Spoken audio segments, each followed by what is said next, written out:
আমরা আশা রাখি শুরু করতে পারি। আমরা পড়েছিলাম গত সপ্তাহে সূরা বাকারা 48 নম্বর আয়াত পর্যন্ত আমরা পড়েছিলাম। তো আজকে আমরা 48 আয়াত রিপিট করি, আবার আমরা শুরু করি 48 নম্বর আয়াত থেকে। রাব্বি আউযু বিকা মিন হামাযাতিশ শায়াতিন ওয়া আউযু বিকা রাব্বি আন ইয়াহদুরুন। বিসমিল্লাহির রহমানির রহিম। সূরা বাকারা 47 নম্বর আয়াত। ইয়া বানি ইসরাইল, ওহে ইসরাইলের সন্তানেরা, উযকুরু নি'মাতি আল্লাতী আন'আমতু আলাইকুম, স্মরণ করো আমি কি অনুগ্রহ করেছি তোমাদের উপরে। ও আন্নি, আরো এই যে, ফাদ্দালতুকুম, আমি তোমাদেরকে শ্রেষ্ঠত্ব দিয়েছি বা তোমাদেরকে বাছাই করে নিয়েছি, আলাল আলামিন, জগৎবাসীর মধ্যে থেকে বা জগৎবাসীর উপরে। ওয়াত্তাকু ইয়াওমান, ভয় করো এমন একটা দিনকে, লা তাজজি নাফসুন আন নাফসিন শাইয়ান, কোনো কাজে আসবে না কোনো ব্যক্তি অন্য কোনো ব্যক্তির কিছুটা পরিমাণেও। ওয়ালা ইউকবালু মিনহা শাফাআতুন, আর গ্রহণ করা হবে না কোনো সুপারিশ, কোনো অনুযাচনা, কোনো ইন্টারসেশন।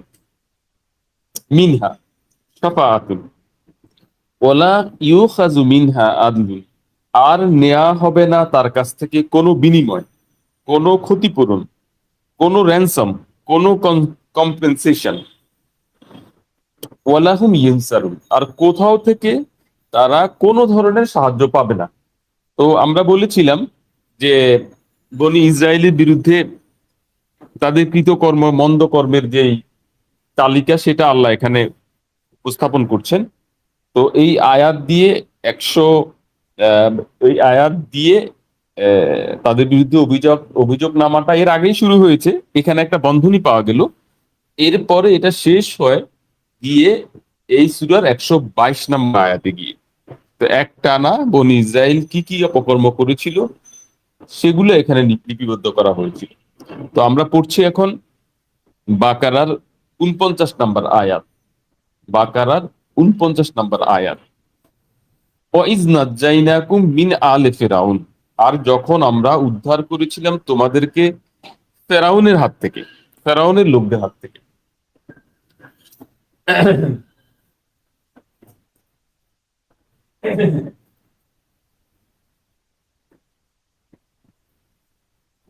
ওয়াইজ নাজ্জাইনাকুম মিন আলে ফিরাউন ইয়াসুমুনাকুম সুআল আযাব, তারা তোমাদেরকে দিচ্ছিল সাংঘাতিক শাস্তি, জঘন্য বা নিকৃষ্ট শাস্তি। ইউযাববিহুনা আবনাআকুম, জবাই করছিল তোমাদের পুত্র সন্তানদেরকে। ওয়াইয়াস্তাহিয়ুনা নিসাআকুম, আর বাঁচিয়ে রেখে রাখছিল তোমাদের কন্যা সন্তানদের। পরীক্ষাটা কত বড় দেখেন, মানে বিষয়টা কত ভয়াবহ ছিল। ফেরাউনের লোকেরা, বনি ইসরায়েল, মানে যারা ছিল অপ্রেসড, পীড়িত, নির্যাতিত, তাদের ছেলে সন্তান হওয়া মাত্রই হত্যা করছিল। আল্লাহ বলতেছেন যে অফি জালিকুম, এর মধ্যে ছিল তোমাদের জন্য বালাউন মিন রাব্বিকুম, তোমাদের প্রতিপালকের পক্ষ থেকে, আজিম, এক বড় ধরনের পরীক্ষা। মানে যখন ফেরাউনের লোকেরা বনি ইসরায়েলের পুত্র সন্তানদেরকে হত্যা করছিল, তখন এইটা ছিল আল্লাহর পক্ষ থেকে একটা পরীক্ষা। দেখেন কথা কিভাবে বলা হচ্ছে, মানে আল্লাহ বলতেছেন আমি তোমাদের উদ্ধার করেছি, কিন্তু আবার বলতেছেন যে জালিকুম বালাউন মিন রাব্বিকুম আজিম। একই সাথে এটা প্রতিপালকের পক্ষ থেকেও বড় ধরনের পরীক্ষা চলছিল বনি ইসরায়েলের উপরে। ওয়াইদ ফারাকনা বিকুমুল বাহরা, আর যখন আমরা বিভক্ত করেছিলাম সাগরকে, ফাআনজাইনাকুম, তখন তোমাদেরকে আমরা উদ্ধার করেছিলাম। ওয়া আগরাকনা আলে ফিরআউন, আর ডুবিয়ে দিয়েছিলাম ফেরাউনের লোকদেরকে। ও আনতুম তানজুরুন, যখন তোমরা সেটা দেখছিলে, মানে তোমরা, তোমাদেরকে ধাওয়া করতে গিয়ে তারা সাগরে পড়লো, সাগরে পড়ে তারা ডুবে গেল, এইটা তোমরা দেখেছিলে তখন। মানে কিভাবে অনুগ্রহটা হলো বনী ইসরায়েলের উপরে, কিভাবে তাদেরকে পার করে আনলেন। ওয়াইজ ওয়াদনা মুসা, এখানে মানে ঘটমান ঘটনাগুলো মূলত এমন ভাবে বলা হচ্ছে, তারা যে অপরাধ করেছিল বা তারা যে মন্দ করেছিল, আর তারা যে বিচার করতে পারে নাই আল্লাহর সাথে, আনজাস্ট করেছিল, সেটা দেখানো হচ্ছে। ওয়াইজ ওয়াদনা মুসা আর বাইনা লাইলাতান, আর যখন আমরা নির্ধারিত করেছিলাম মুসার জন্য 40 রাত্রি, সুম্মা তাখাজতুমুল ইজলা, তখন সেই অবসরে তোমরা গ্রহণ করে নিয়েছিলে গরুর বাছুরকে, মিন বাদিহি, মানে একদিকে মুসা 40 রাতের জন্য নির্ধারিত হয়েছেন, অ্যাপয়েন্টেড হয়েছেন, এর ফাঁকে মুসার অনুপস্থিতিতে তারা গরুর বাছুরকে উপাস্য হিসেবে গ্রহণ করে। ও আনতুম জালিমুন, তোমরা ছিলে অপরাধী, তোমরা অপরাধ করছিলে। সুম্মা আফাওনা আনকুম, তখন আমরা তোমাদেরকে ক্ষমা করে দিলাম, মিন বাদি যালিকা, এই ঘটনার পরে, লাআল্লাকুম তাশকুরুন, যেন তোমরা কৃতজ্ঞ হতে পারো। দেখেন, মানে ঘটনা ঘটছে, তারা গরুর বাছুরকে উপাস্য হিসেবে নিয়েছে, আল্লাহ তাদেরকে ক্ষমা করে দিয়েছে এই কারণে যে যেন তারা কৃতজ্ঞ হয়। ওয়াইজ আতাইনা মুসা আল কিতাব, আর যখন আমরা দিয়েছিলাম মুসাকে কিতাব, ওয়াল ফুরকান, সেটাই শনাক্তিকরণ, বা সেটাই ফুরকান, বা সেটাই সত্য মিথ্যার পার্থক্যকারী ক্রাইটেরিয়ন। মানে এই মুসার কিতাবটাই ফুরকান, ওয়াল ফুরকান, মানে ফুরকান আলাদা নয়, ওই কিতাবটাই ফুরকান। লাআল্লাকুম তাহতাদুন, যেন তোমরা পথে পরিচালিত হতে পারো, মানে গাইডেন্স পেতে পারো, কিভাবে চলবা সেটা যেন পাও। মুসাকে কিতাব দেওয়ার লক্ষ্যটা। ওয়াইদ কালা মুসা লিকাওমিহি, যখন বলল মুসা তার জাতিকে, ইয়া কাউমি, হে আমার জাতি, ইন্নাকুম জালামতুম আনফুসাকুম, তোমরা নিজেরাই নিজেদের সর্বনাশ করেছো, বা নিজেরাই নিজেদের অপরাধ করেছো, নিজেদের প্রতি অন্যায় করেছো। বিত্তেখাজিকুমুল ইজিলা, গরুর বাছুরকে উপাস্য দেবতা হিসেবে গ্রহণ করে তোমরা নিজেরাই অপরাধ করেছো।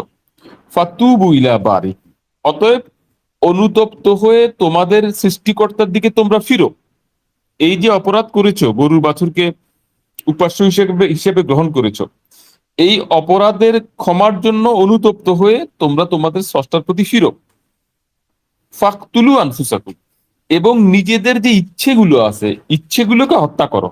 মানে গরু বাছুর যে বানালো, এটা তো তাদের একটা ইচ্ছা, এটা এমন একটা ইচ্ছা, ভয়াবহ, বড় ধরনের, সবচেয়ে বড় অপরাধ আল্লাহর সাথে অংশীদার করা। এই ইচ্ছাটাকে হত্যা করো। ফাকতুলু আনফুসাকুম জালিকুম খায়রুল লাকুম, এইটা তোমাদের জন্য ভালো, এন্দা বারিকুম, তোমাদের স্রষ্টার কাছে, ফাতাবা আলাইকুম, তখন তিনি তাদের প্রতি মুখ ফিরালেন, মানে তাদেরকে ক্ষমা দৃষ্টিতে দেখলেন। যখন তারা তওবা করে ফিরল, তখন স্রষ্টা তাদের প্রতি ক্ষমা দৃষ্টিতে তাকালেন। ইন্নাহু হুয়াত তাওয়াবুর রাহিম, তিনি তো যারা অনুতপ্ত হয়ে ফিরেন তাদের প্রতি করুণাময়, যারা অনুতপ্ত হয়ে তার দিকে ফিরেন তিনি তাদের প্রতি করুণাময়। ওয়াইজ কুলতুম ইয়া মুসা, যখন তারা বলল, ওহে মুসা, লান নুমিনা লাকা, আমরা কখনোই তোমার উপর বিশ্বাস আনবো না, হাত্তা নারাল্লাহে জাহরাতান, যতক্ষণ না আমরা প্রকাশ্যে আল্লাহকে দেখতে পাচ্ছি। মানে মুসাকে বিশ্বাসের শর্ত হিসেবে তারা বলল যে যতক্ষণ আমরা আল্লাহকে প্রকাশ্যে দেখতে পাবো না, ততক্ষণ পর্যন্ত আমরা কিন্তু বিশ্বাস আনতে যাচ্ছি না। আখাজাত কুমুসায়কা, সঙ্গে সঙ্গে তাদের উপর পড়লো একটা বজ্রপাত, থান্ডারবোল্ট। যখনই তারা এই ধরনের একটা শর্ত আরোপ করলো, তখনই তাদের উপর বজ্রপাত হলো। ও আনতুম তানজুরুন, তোমরা সেটা কিন্তু দেখছিলে। মানে আল্লাহ যখন এই স্ট্রাইক গুলো করছিলেন, একটা হচ্ছে ডুবাইয়া মারা, আর একটা হচ্ছে এই যে মানে উম, আপনার তারা বজ্রপাতের শিকার হলো, এগুলো তারা সাক্ষী, মানে এর তারা আহ প্রত্যক্ষকারী। সুম্মা বা আসনাকুম মিন বাদে মাউতিকুম, এরপরে তোমাদেরকে জীবিত করলাম তোমাদের মরে যাওয়ার পরে। মানে এই থান্ডারবোল্ট যেটা, বজ্রপাত যেটা, এটা কিন্তু তাদের প্রাণহরণ হয়েছিল, এটা কিন্তু মৃত্যু দেখা যাচ্ছে। তারা মরে গিয়েছিল এবং তাদেরকে আবার প্রাণ দেওয়া হয়েছিল। লাআল্লাকুম তাশকুরুন, যাতে তোমরা কৃতজ্ঞ হতে পারো। তাহলে দেখেন, মানে আল্লাহ ক্ষমা করে দিচ্ছে। আগের বারও বললো, আগের বার হচ্ছে যে বাছুর পূজার জন্য ক্ষমা করেছে, এই জন্য যে লাআল্লাকুম তাশকুরুন। এখানে হচ্ছে তারা সরাসরি আল্লাহকে প্রকাশ্যে দেখতে চেয়েছে, তখন তাদেরকে সবাইকে মেরে ফেলা হয়েছিল, আবার জীবন দিয়েছে। আবারও লাআল্লাকুম তাশকুরুন, যাতে তোমরা কৃতজ্ঞ হতে পারো। তাহলে আল্লাহ যখন আমার কোনো অপরাধ ক্ষমা করে দিবেন, আমার যখন বড় একটা ক্রাইম তিনি যখন অপনোদন করবেন বা এটাকে তিনি দায় তুলে নেবেন, তখন আমার কাজ কি, সেটা হচ্ছে এখানে বলা হচ্ছে তাশকুরুন, যেন তোমরা কৃতজ্ঞ হতে পারো, যে আমি যেন আমাকে ক্ষমা করে দেওয়ার জন্য পরিপূর্ণভাবে আল্লাহকে কৃতিত্ব দেই। ওয়াজাল্লালনা আলাইকুমুল গামামা, আমরা বিস্তার করলাম তাদের উপর ছায়া। আনজালনা আলাইকুমুল মান্না আসসালাওয়া, আর তোমাদের জন্য দিলাম বা পাঠালাম মান্না আর সালোয়া। তো মান্না হচ্ছে যে আপনার যেটা আমাদের ভাত, গম, এই ধরনের যে খাবারটা, তার একটা আহ, মানে পালিশ রূপ। আর সালোয়া হচ্ছে এক ধরনের মানে আমিষ, যেটা মানে কোনো একটা পাখি, যেখানে ইংরেজিতে বলা হচ্ছে কোয়েলস, বা বাংলা যেটাকে তিতির পাখি বলা হচ্ছে। মানে দুইটা খুবই সহজলভ্য খাদ্য তাদেরকে দিয়ে দেওয়া হয়েছিল। তারা তাদের যেখানে থাকতো সেখানেই তারা ভাত বা গমের মতো খাদ্যটা পেত, আর তারা এই ধরনের একটা আমিষের সংস্থানও পেত। এটা তাদের খাদ্য ছিল, কারণ তারা মরুভূমিতে পথ চলতেছিল। এখানে যেভাবে বর্ণনাটা আসছে, তখন দেখা যাচ্ছে যে তারা কোনো স্থবির বা কোনো একটা আহ জনবসতিতে, যেখানে খাদ্যদ্রব্য উৎপন্ন হয় সেই ধরনের জনবসতি নয়, বরঞ্চ তারা চলমান। তো সেখানে তাদেরকে আল্লাহ মান্না এবং সালোয়া দিচ্ছেন।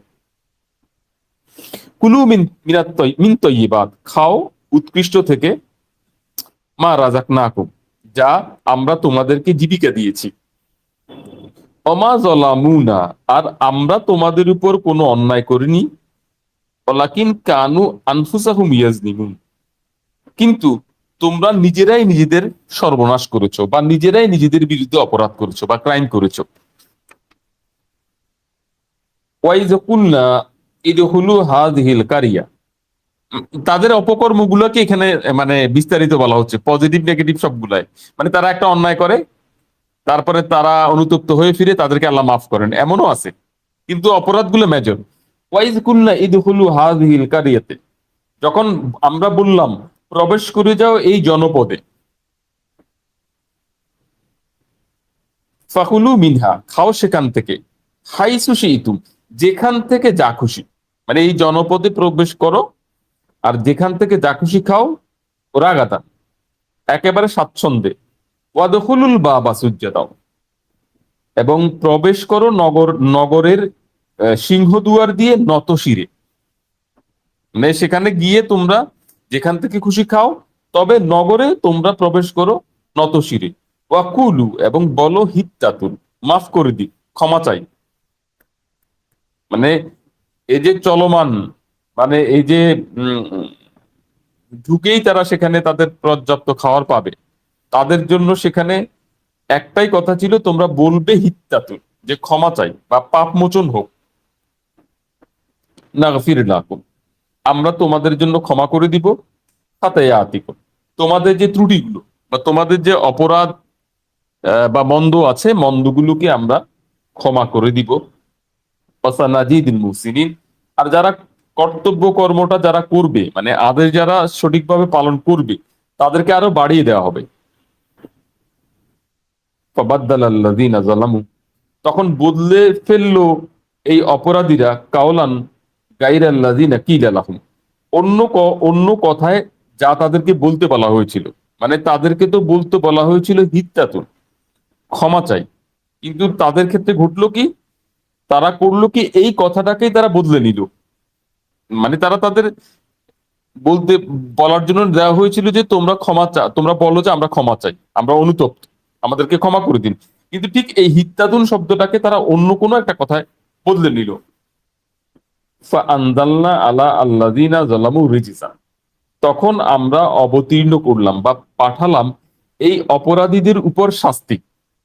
মানে তাদেরকে বলছিল হিত্তাতুন বলতে, তারা এটাকে বদলে নিয়েছিল, তখন তাদের উপর পতিত হলো শাস্তি মিনাস সামায়ে, আকাশ থেকে, বিমা কানু ইয়াফসুকুন, এ কারণে যে তারা অমান্য করেছিল বা অবাধ্যতা করেছিল। ওয়াইজিস তাসকা মুসা লিকাওমিহি, আর যখন মুসা তার জাতির জন্য পানি চাইল। আমরা পড়ছি সূরা বাকারা 7 নম্বর আয়াত। ওয়াইজিস তাসকা মুসা লিকাওমিহি, আর যখন চাইল মুসা তার জাতির জন্য পানি, ফাকুলনা, আমরা তখন বললাম, ইদরিব বিআসাকাল হাজার, লাঠি দিয়ে এই পাথরের মধ্যে আঘাত করো। মুসা পানি চাইলো আর আল্লাহ তাকে বললেন যে তুমি লাঠি দিয়ে এই সুনির্দিষ্ট পাথরের মধ্যে আঘাত করো। ফানফাজারাত মিনহু, তখন পিনকি দিয়ে বেরিয়ে এলো, মানে প্রস্রবণের ধারা বেরিয়ে এলো, ইসনাতা আশারাতা আইনান, 12টা ঝর্ণা। ইসনাতা আশারাতা আইনান কাদা আলিমা কুল্লু উনাসিন, প্রত্যেক দল জেনে নিল, কাদ আলিমা কুল্লু উনাসিন, জেনে নিল প্রত্যেক দল, মাশরাবাহুম, তার পানি পানের জায়গা। তার মানে সেই পাথর থেকে 12টা ঝর্ণা বেরোলো, এবং প্রত্যেকটা ঝর্ণা মানে সুনির্দিষ্টভাবে কোন দলের জন্য সেটা স্পেসিফাইড ছিল, যে তারা তাদের পানি পানের জায়গাটা তারা জেনে নিল। কুলু ওয়াশরাবু, খাও পান করো, মিন রিজকিল্লাহ, আল্লাহর দেওয়া জীবিকা থেকে, ওয়ালা তাআসাউ, তবে মন্দ করবে না, ফিল আরদে মুফসিদিন, বিপর্যয় সৃষ্টি করে। মানে খাও পান করো, আল্লাহ তো তাদের জন্য দিয়ে দিছেন, মান্না দিছেন, সালোয়া দিছেন এবং পানিও দিলেন। এখন তাদের তাদের প্রতি আদেশ হচ্ছে লা তাআসাউ, মানে অ্যাক্ট উইকেটলি, মন্দভাবে বা মন্দ কাজ করবে না, করে বিপর্যয় তৈরি করবে না, করাপশন করবে না। যেভাবে যেভাবে বলা আছে, যেভাবে যেভাবে করতে বলা আছে সেগুলো করো। ঠিক আমরা যদি দেখি, আমরা এই সূরার 40 36 নাম্বার বা নাম্বার আয়াতে আমরা যেখানে শয়তানের প্রসঙ্গটা পেলাম, যে আহ, আদমকে বলা হয়েছিল এই গাছের কাছেও যেও না, আমরা যদি লক্ষ্য করি ঠিক বনি ইসরায়েলকেও একইভাবে আল্লাহ আদেশ দিচ্ছেন যে নতশিরে ঢুকবা আর হিত্তাতুন বলবা। তারা ঠিক ওই কাজটা, আল্লাহ যেটা নিষেধ করেন সেটাই করে তারা। যেমন আদমকে যেটা নিষেধ করা হয়েছিল তিনি সেটা করে বসলেন, একইভাবে বনি ইসরায়েলি একই কাজ করতেছে। তবে বনি ইসরায়েল যেটা করতেছে এখন পর্যন্ত শয়তানের উল্লেখ নাই, সেখানে তো শয়তান তাকে পদস্খলন করালো।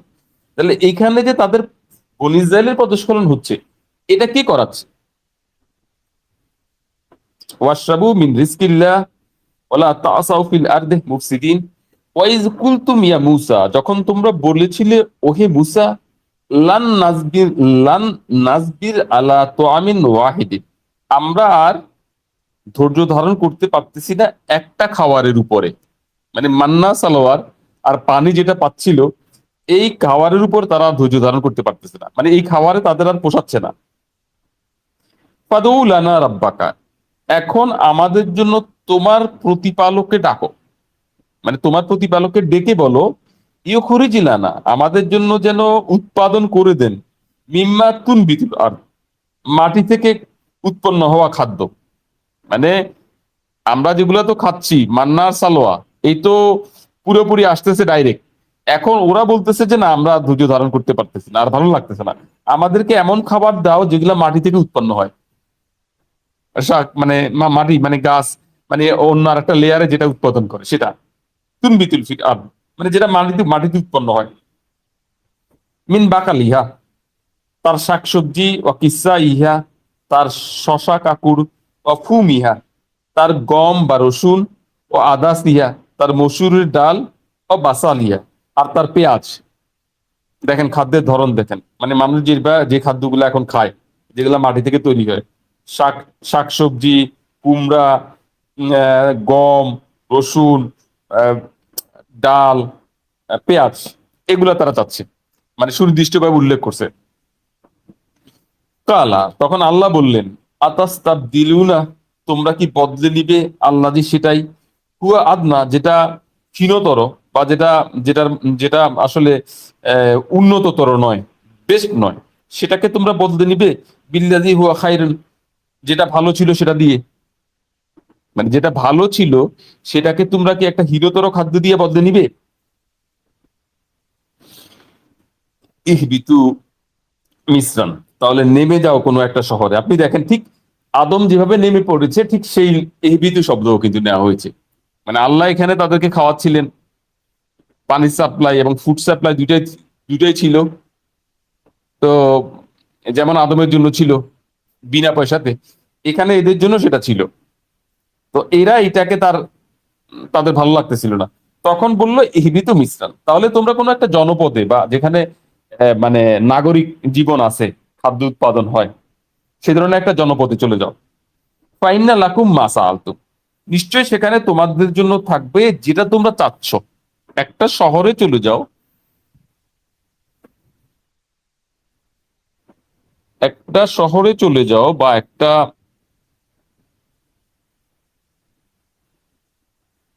শুনতে পাচ্ছেন কি কেন? আশা করি শুনতে পাচ্ছেন সবাই। আচ্ছা, তাহলে নেমে যাও কোনো একটা জনপদে যেখানে তোমরা এই খাদ্য পাবা। ফাইন্না লাকুম মা সাআলতুম, সেখানে তোমাদের জন্য থাকবে তোমরা যা চাও, তোমরা যা চাচ্ছ।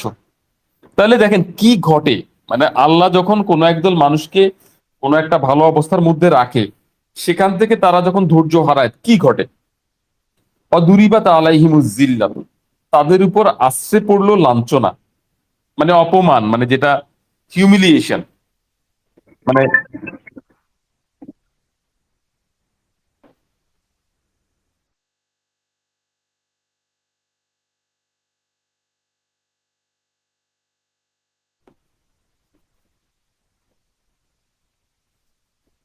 ইয়েস। এটা কি খোলা আছে এখন? সরি, একটু ডিস্টার্ব হয়ে গেল। আমরা দেখি এটা, কোরআন অনুশীলনটা কোথায় এর মধ্যে তো থাকার কথা? এখানে বাংলাটা নেই নে, বাংলা আসবে না না?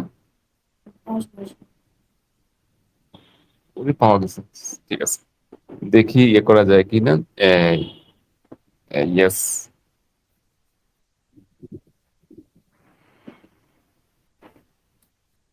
আচ্ছা, অনেকে হয়তো কেউ যেন বলছে পাচ্ছেন না, আমি হোয়াটসঅ্যাপে ইয়ে করলাম। ঠিক আছে, হোয়াটসঅ্যাপে যদি কেউ শুনতে চান শুনতে পারেন। আচ্ছা, আমরা আসি হচ্ছি এখন জয়েন হয়েছে। Thank you very much. আমরা আসি সূরা বাকারা 61 নম্বর আয়াতে। তো তাহলে তাদের ক্ষেত্রে ঘটলো যে তারা আল্লাহর আল্লাহ যেভাবে তাদেরকে ফুড সাপ্লাই দিচ্ছিলেন নির্বিঘ্নে, নিজ থেকে করতেছিলেন, কিন্তু সেখানে তারা ধৈর্য ধারণ করতে পারলো না। এই ক্ষেত্রে কি ঘটলো? অব্বা ও বেগাদাবিন, অনুগ্রহ করে যদি সাইলেন্ট থাকি আমরা, তাহলে আমাদের জন্য শুনতে সুবিধা হবে।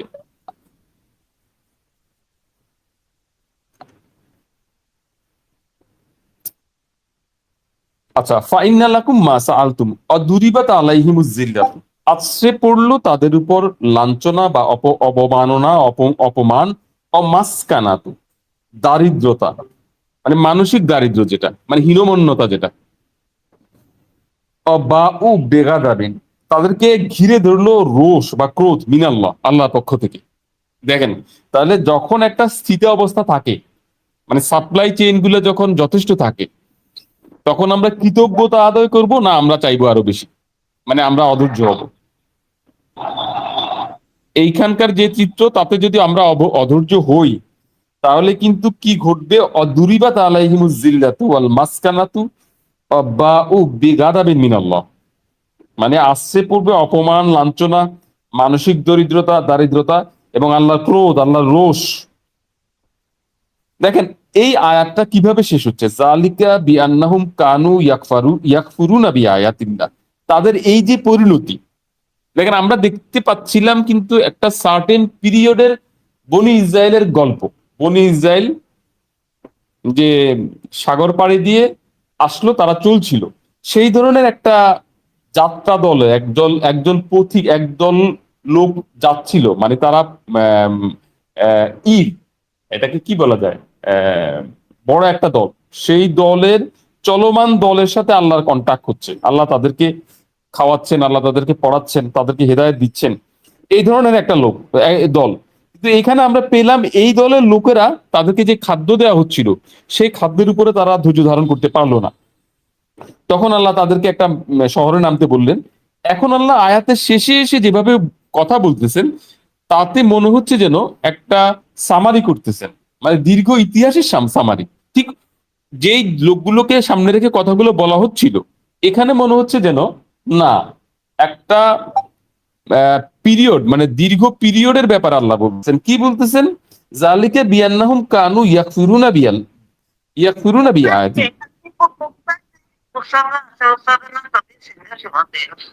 সরি। আচ্ছা, তাহলে এটা এই কারণে যে তারা আল্লাহর বাণী ও বার্তাকে অগ্রাহ্য করেছিল, ওয়ায়াকতুলুনান নাবিয়িনা, আর হত্যা করছিল নবীদেরকে বেগাইরিল হক, অন্যায় ভাবে, মানে কোনো কারণ ছাড়া। তাহলে এখন মানে মুসা যখন চলছিল হারুন সহ এই জনগোষ্ঠীকে নিয়ে, ঠিক তখন তো আর ঠিক ওই সময়টাতে আর বনী ইসরাইল তো নবীদেরকে হত্যা করে নাই। দেখেন মানে কিভাবে একটা আয়াতের মধ্যে আবার মানে একটা পুরো ঘটনার জেনারেলাইজেশন হয়, সাধারণীকরণ হয়। মানে এর মধ্যে এই কথাটা আল্লাহ বলতেছেন যে এই এই যে তাদের এই পরিণাম, এটা এই জন্য যে তারা আল্লাহর বাণী ও বার্তাকে অগ্রাহ্য করেছিল এবং হত্যা করেছিল নবীদেরকে কোন ধরনের মানে কোন ধরনের নির্দিষ্ট কারণ ছাড়া। জালিকা বিমা আসাও, আর তারা তারা এটা তাদের এই কারণে যে তারা অবাধ্যতা করেছিল, অকানু ইয়াতাদুন, আর তারা সীমা লঙ্ঘন করেছিল। তো 61 নম্বর আয়াতটা আমরা পড়তে গিয়ে অনেকটা যেন খেই হারায় ফেলি। আহ সেজন্য এই কথাগুলো বলা, যে ঠিক একদল মানুষ যখন পথ চলতেছিলেন, তখন সেই দলের অপরাধের সাথে অন্যান্যদের অপরাধগুলোকে আল্লাহ একসাথে বলে দিচ্ছেন। তো 62 নম্বর আয়াতটা বিচ্ছিন্ন একটা আয়াত মনে হচ্ছে, এখানে মনে হচ্ছে মানে আমরা তো দেখতে পাচ্ছিলাম যে বনি ইসরায়েলের পথ চলা, সেখানে এসে 62 নম্বর আয়াতটাকে আমরা দেখতে পাচ্ছি কি, ইন্নাল্লাযীনা আমানু, কার্যত যারা বিশ্বাস এনেছে, আল্লাযীনা হাদু, আর যারা ইহুদি হয়েছে, ওয়ান নাসারা, আর যারা নাসারা, ওয়াসাবেঈন, আর যারা সাবেঈ, মান আমানা বিল্লাহ, এদের মধ্যে যেই আল্লাহ বিশ্বাস আনবে, মানে সে যদি হয় বিশ্বাসী। বিশ্বাসী মানে হচ্ছে যে আমি যদি এখন যদি আমাদেরকে এখানে ইনক্লুড করি, তারা হতে পারে বা মোহাম্মদ সাল্লাল্লাহু আলাইহি ওয়াসাল্লামের সাথে লোকেরা হতে পারে, ও হাদু যারা ইহুদি হয়েছে, ও নাসারা, আর নাসারা তো আমরা চিনি, যারা মান আনসারি ইলাল্লাহ, যারা মানে আল্লাহর ওই ডাকে সাড়া দিয়েছিল ওরা, ওয়াসসাবিঈন, এদেরকে আমরা চিনতে পারতেছি না। তবে ঘটনা হচ্ছে যে দলের লোকই হোক না কেন, যেই ধর্মের লোকই হোক না কেন, সে কি প্রুশিয়ান হোক, সে লাটভিয়ান হোক, সে সার্বিয়ান হোক, যদি সে আল্লাহ ইমান আনে, আর ওয়াল ইয়াউমিল আখিরে, আর পরকালে যদি ইমান আনে, ও আমেলা সলেহান, আর সেই ইমানের দাবি অনুযায়ী যদি কাজ করে, দেখেন 3টে ক্লজ মাত্র, সে যেই পরিচিতিরই হোক না কেন, সে যদি আল্লাহ ইমান আনে, পরকালে ইমান আনে, আর যদি আমেলা সলেহান করে, সংশোধনের কর্ম বা করে বিশ্বাসের দাবি অনুযায়ী কর্ম, ফালাহুম আজরাহুম, তাদের জন্য রয়েছে পুরস্কার, ইনদা রাব্বিহিম, তাদের স্রষ্টা প্রতিপালকের কাছে, লা ওয়ালা খাউফুন আলাইহিম, আর তাদের জন্য কোনো ভয় নেই, ওয়ালাহুম ইয়াহজানুন, আর তাদের জন্য নেই কোনো দুশ্চিন্তা। দেখেন তাহলে আপনার পরিচিতি যদি হাদু হয়, আপনার পরিচিতি যদি নাসারা হয়, তাবেই হয়, অথবা এছাড়া আপনি যদি নিজে বিশ্বাসী মনে করেন নিজেদেরকে, শুধু আপনি যদি আল্লাহ বিশ্বাস করেন আর যদি পরকালে বিশ্বাস করেন, আর আপনি যদি এইগুলা মানে এই আলোকে আপনি যদি নিজেকে সংশোধনের কর্ম প্রতিনিয়ত করতে থাকেন, মানে সঠিক কাজ যদি করতে থাকেন, সংস্কার যদি করতে থাকেন, তাহলে আপনার জন্য পুরস্কার আছে আপনার প্রতিপালকের পক্ষ থেকে। সেক্ষেত্রে আপনার জন্য কোনো ভয় নাই, আপনার জন্য কোনো দুশ্চিন্তাও নাই। ওয়াইদ আখাযনা মিসাকাকুম, দেখেন এখানে একটা আয়াত আসলো, এটা একটা বেশ এই আয়াতটাকে আপনি রিপিটেশন পাবেন কোরআনের মধ্যে, 63 নম্বর আয়াত। ওয়াইজ আখাজনা মিসাকাকুম, আর যখন আমরা অঙ্গীকার নিলাম তোমাদের কাছ থেকে, অরাফা অরাফা আনা, আমরা তুলে ধরেছিলাম, ফাওকাকুম তুর, তোমাদের মাথার উপরে তুর পাহাড়কে। আমরা যখন অঙ্গীকার নিচ্ছিলাম তখন আমরা তোমাদের মাথার উপরে তুরকে তুলে নিয়েছিলাম, বলেছিলাম হুজু মা আতাইনাকুম বিকুয়াতিন, ধরো এইটাকে শক্ত করে, বা মান্যতার প্রতিজ্ঞা নিয়ে। ওয়াহিদ ভাই যেটা বলেন মান্যতার প্রতিজ্ঞা নিয়ে, ধরো যা আমরা তোমাদেরকে দিয়েছি মান্যতার প্রতিজ্ঞা নিয়ে। ওয়াসকুরু, এবং স্মরণ করে নাও বা মুখস্থ করে নাও, মা ফিহে, যা আছে এর মধ্যে, লাআল্লাকুম তাত্তাকুন, সম্ভবত তোমরা বেঁচে যেতে পারবে, বা সম্ভবত তোমরা মোত্তাকি হতে পারবে, বা তোমরা হতে পারবে আল্লাহ সতর্ক, আল্লাহর ব্যাপারে সতর্ক, বা আল্লাহর অসন্তুষ্টি থেকে তোমরা বাঁচতে পারবে। দেখেন তাহলে কি ঘটলো এখানে, এই আয়াতটা কিন্তু আমাদেরকে একটু রেফারেন্স দেখতে হবে এই আয়াতের। এটা হচ্ছে সূরা বাকারা আয়াত নাম্বার 63। এখানে বলা হচ্ছে আল্লাহ একটা অঙ্গীকার নিয়েছিলেন, সেটা কত বড় অঙ্গীকার, তুর পাহাড়কে তাদের মাথার উপর উঠিয়ে ধরছিলেন এবং তাদেরকে বলেছিলেন ধরো এটাকে শক্ত করে, এবং এর ভিতরে যা আছে সব স্মরণ করে নাও, সব মুখস্থ করে নাও, যেন তোমরা, যাতে করে তোমরা বাঁচতে পারো। তো দেখেন এই আয়াতটা, ঠিক এই আয়াতটাই রিপিট পাবেন আপনি,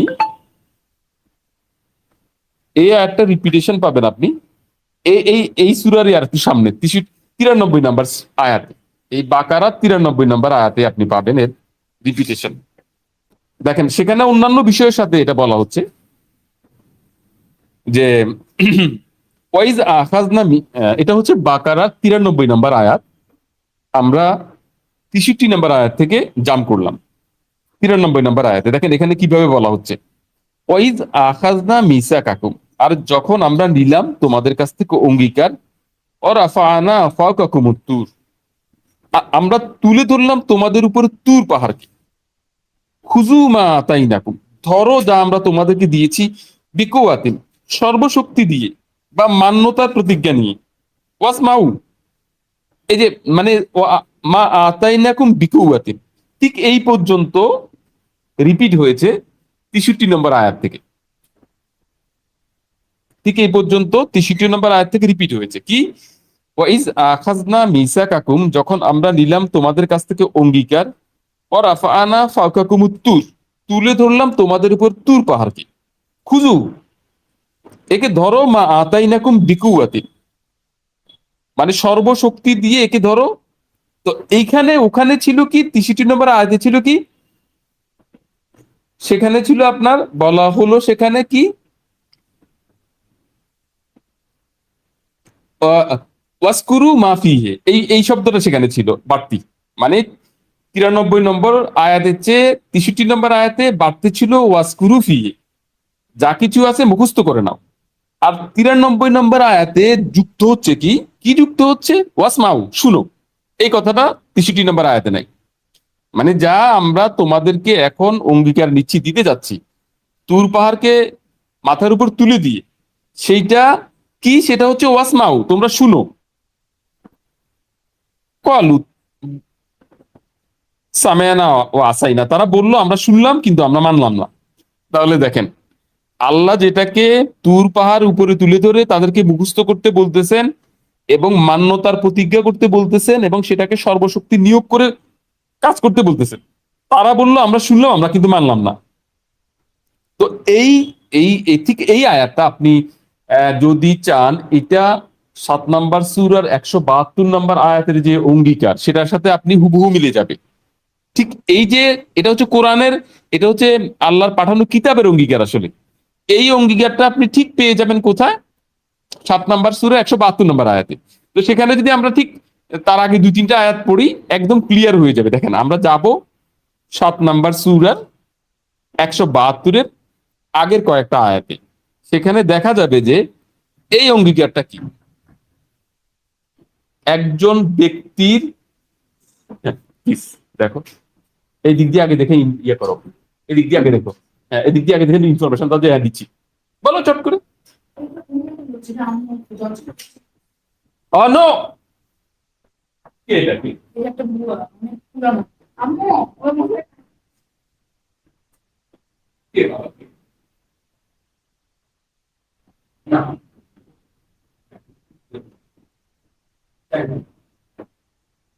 আমি এগুলো করতে পারি। আমি তো ঠিক না।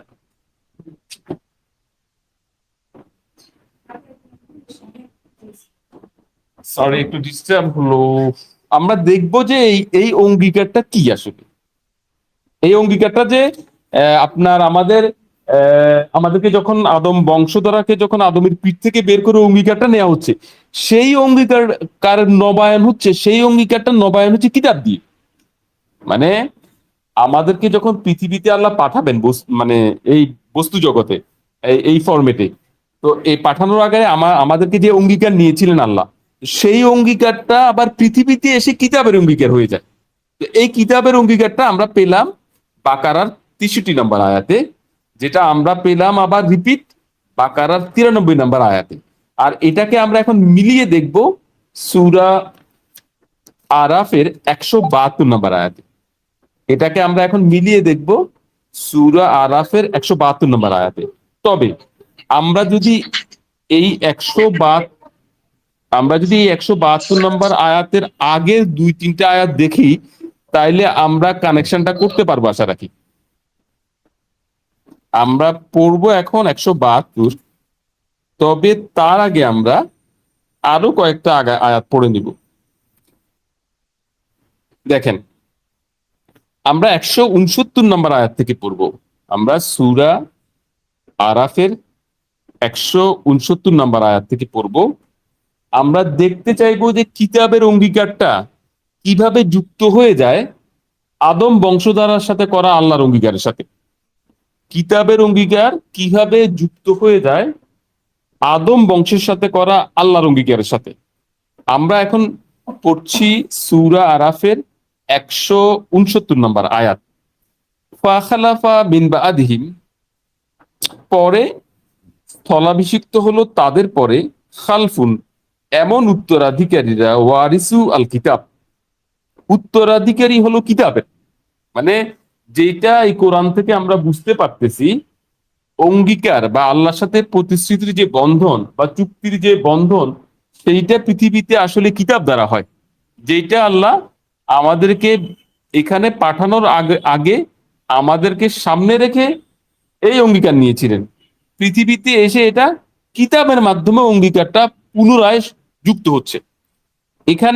এখানেও প্রসঙ্গ বনি ইসরায়েল দেখেন, ফাখালাফা মিন বাদিহিম খালফুন ওয়ারিসুল কিতাব, এরপরে তাদের পরে নিযুক্ত হলো এমন অংশীদার, এমন এমন মানে উত্তরাধিকারী কিতাবের, ইয়াখুজুনা আরাদাল হাজাল আদনা, তারা নিল পৃথিবীর সামান্য তুচ্ছ। দেখেন, যখন কিতাব সাবজেক্ট হবে, কিতাব যখন আপনার সামনে আসবে, তখন তখন আপনার সামনে আরো একটা বিষয় আসবে, সেটা হচ্ছে পৃথিবী।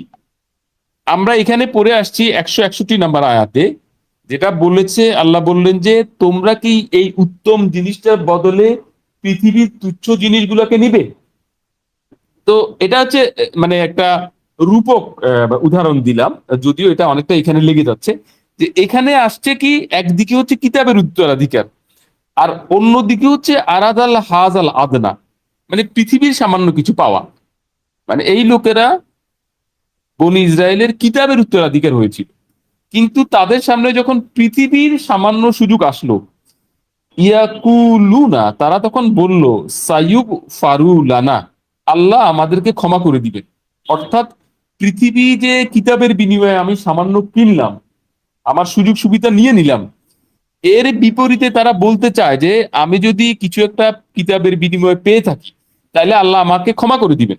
আমি যে 10,000 টাকা নিলাম, আমি যে একটা বড় সুযোগ নিয়ে নিলাম, এই জন্য আল্লাহ আমাকে ক্ষমা করে দিবেন। দেখেন, এটা হচ্ছে একবার, প্রথমবার। মানে আপনি যখন এর ধারক হবেন, তখন দুনিয়া যখন আপনার সামনে আসবে, আপনি এটাকে যদি নিয়ে নেন আর যদি বলেন আমাকে আল্লাহ ক্ষমা করে দিবেন, এটা হচ্ছে সেই ধরনের প্রসঙ্গ। ওয়াইন ইয়াতিহিম আরাদুন মিসলিহু, যখন তাদের সামনে আসলো একই ধরনের আবার, মানে একই সুযোগ, পৃথিবী কেনার, মানে পৃথিবী একদিকে তো কিতাব, অন্যদিকে পৃথিবী কেনার আরেকটা সুযোগ যখন আসলো, মিসলুহু ইয়া হুজুহু, তখনও তারা সেটাকে নিয়ে নিল। মানে এখন সে প্রথমবার নিয়ে তো বললো যে আল্লাহ মাফ করে দিবেন, কিন্তু পরের বারও সে নিল, আল্লাহ তাকে হয়তো সুযোগ দিতেন, কিন্তু পরের বারও সে পৃথিবী নিল। আলাম ইউখাস আলাইহিম, আচ্ছা তাদের কাছ থেকে কি নেওয়া হয়নি মিসাকুল কিতাব, কিতাবের অঙ্গীকার? মানে তারা কেন উপর্যুপরি পৃথিবী নিয়ে নিচ্ছে? তাদের কাছ থেকে কি কিতাবের অঙ্গীকার নিয়ে নেওয়া হয় নাই? আনলা ইয়াকুলু আলাল্লাহ ইল্লাল হক, যে তারা আল্লাহর নামে প্রকৃত সত্য ছাড়া অন্য কিছু বলবে না। মানে তারা এখন কিতাব কে রেখে বা আল্লাহর নিদর্শনগুলোকে সামনে রেখে নিজেরা কোনো কিছু একটা খাচ্ছে, কিন্তু তারা যখন খাচ্ছে তখন তারা প্রকৃত সত্য কথা আর বলে না। ইয়াকুলু আলাল্লাহ ইল্লাল হক, তারা বলে আল্লাহর নামে সত্য ছাড়া অন্য কিছু। অদারাসু মাফিহে, যেখানে তারা অধ্যয়ন করছে এর মধ্যে কি আছে, তারা এই কিতাব পড়ে, তারা জানে যে এই কিতাব পড়লে এর বিনিময় হয় না, তারপরেও তারা এটা করলো। ওয়া দারুল আখিরা, অপরদিকে পরকালীন যে ঘর, খায়রুল লিল্লাযিনা ইয়াত্তাকুন, যারা বেঁচে চলেছে তাদের জন্য সম্পদ। মানে যারা এই পৃথিবীর লোভ লালসা, পৃথিবীর পাওয়া পাওনাকে বিরত থাকতে পেরেছিল, তাদের জন্য পরকালীন ঘর। মানে কিতাব শুধু থাকলেই হবে না, কিতাবের সাথে সাথে যে সামান্য স্বার্থ পৃথিবী, সামান্য পাওয়া পৃথিবীর, সেটাকে ত্যাগ করার ক্ষমতা থাকতে হবে।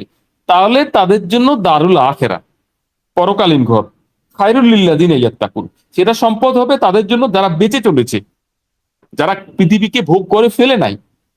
আফালা তাকিলুন, আচ্ছা তোমরা কি কোনোভাবেই তোমাদের বুদ্ধি বা আক্কেল বা বিবেচনা বোধকে কাজে লাগাবা না? আফালা তাকিলুন, তোমরা কি তোমাদের বিবেচনা বোধকে কাজে লাগাবা না?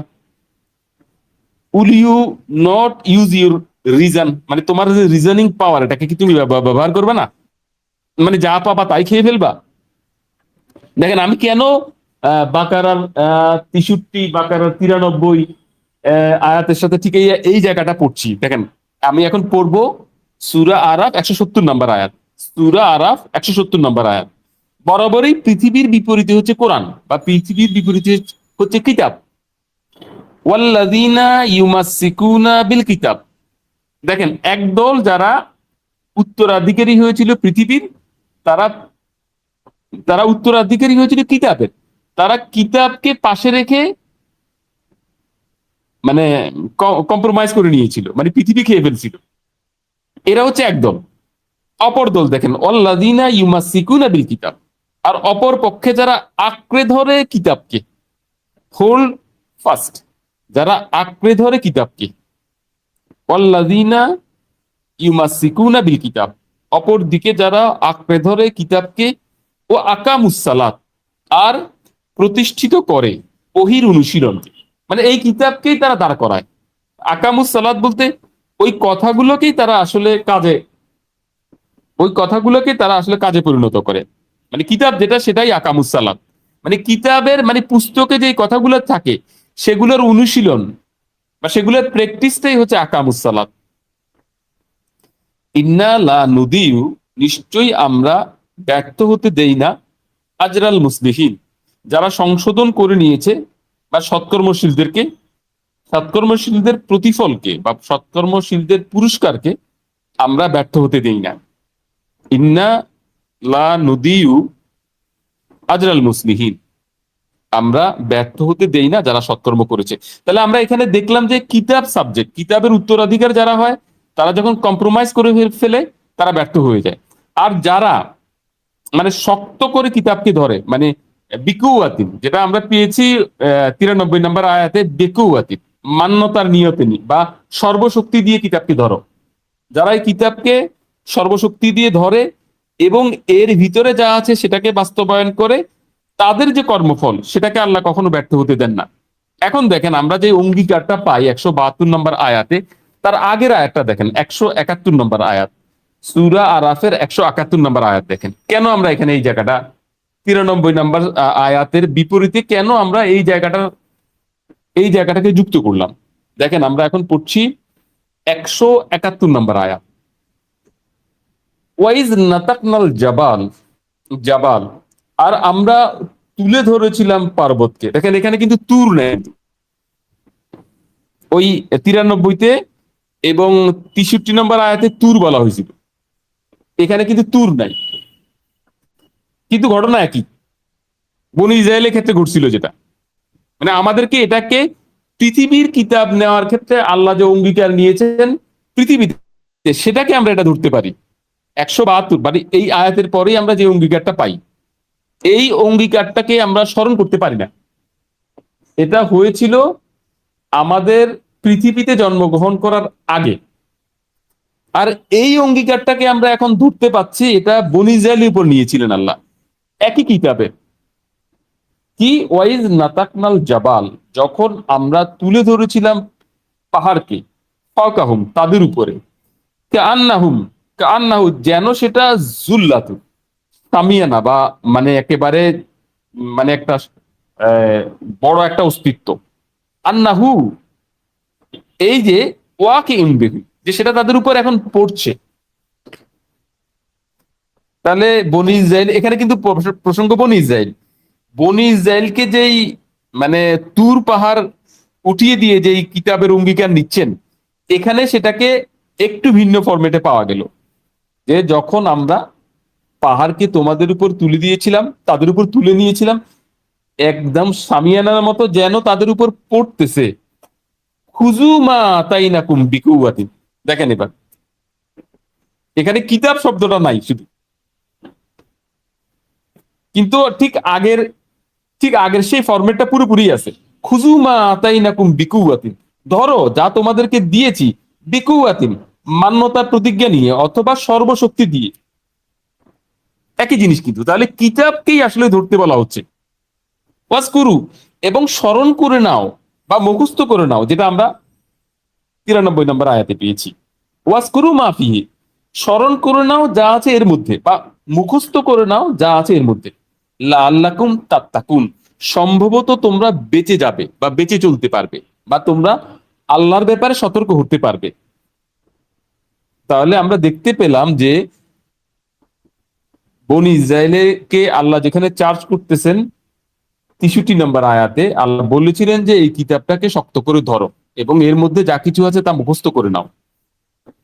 সেটা আমরা 93 নম্বর আয়াতে পেলাম, আবার এই আরাফে এসে 171 নম্বর আয়াতে পাচ্ছি একই জিনিস, যে খুজু মা আতাইনাকুম বিকুওয়াতি, ধরো তোমরা এইটাকে মানে পূর্ণ শক্তিতে, ওয়াজকুরু মাফিহি এবং স্মরণ করে নাও বা মুখস্থ করে নাও এর মধ্যে যা আছে, লাআল্লাকুম তাত্তাকুন, সম্ভবত তোমরা বেঁচে যেতে পারবে।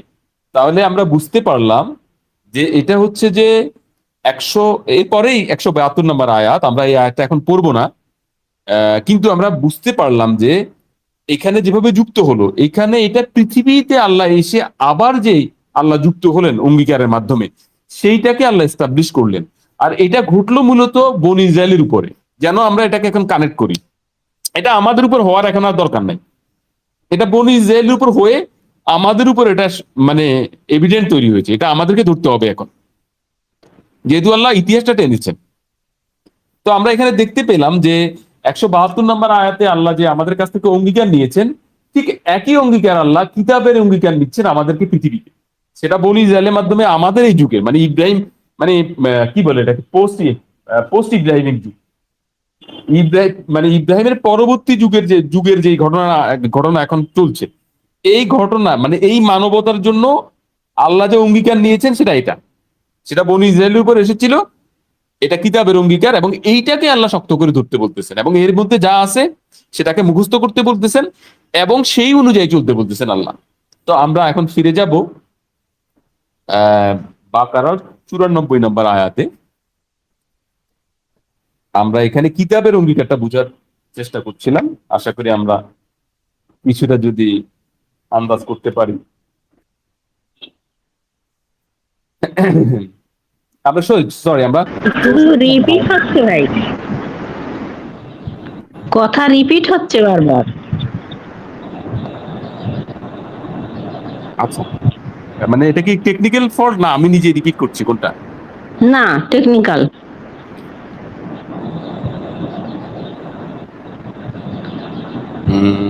মানে আপনি যে কথাটাই বলছেন ডবল ডবল হচ্ছে ভাই। এখনো কি হচ্ছে? হ্যাঁ, ওই যে আমি বলছি আমারটাও হচ্ছে। আচ্ছা, সবার কি এমন? আমার মনে হচ্ছে যে আমারটাতে পাচ্ছি কিনা। অন্য কাউ কি একই সমস্যা বোধ করছেন? না ভাই, আমার এখানে ঠিক আছে, আপুর ওখানে মনে হয় তাহলে সমস্যা হয়তো হচ্ছে। কোনো একটাতে হয়তো সমস্যা। হ্যাঁ, আমার এখানেও ঠিক আছে, আমার এখানেও ঠিক আছে, thank you very much. Double হচ্ছে না। Okay, thank you very much. তাহলে বোঝা যাচ্ছে যে হয়তো কোনো একটাতে সমস্যা হতে পারে। তাহলে আমরা 64 নম্বর আয়াত পড়বো এখন, কেমন? মানে 63, মানে বাকারাত 63 নম্বর আয়াতটাতে আমরা রেফারেন্স দেখলাম। মানে কিতাবের অঙ্গীকারটা কি, মানে কিতাবকেই যে ধরতে হবে আঁকড়ে, এবং কিতাবের বিপরীতে হচ্ছে পৃথিবীর সামান্য জীবন, সেটা আমরা দেখার চেষ্টা করলাম। এখন আমরা ফিরে এসেছি আবার সেই বনি ইসরায়েলের অভিযোগ নামা, 64 নম্বর আয়াত সূরা বাকারা।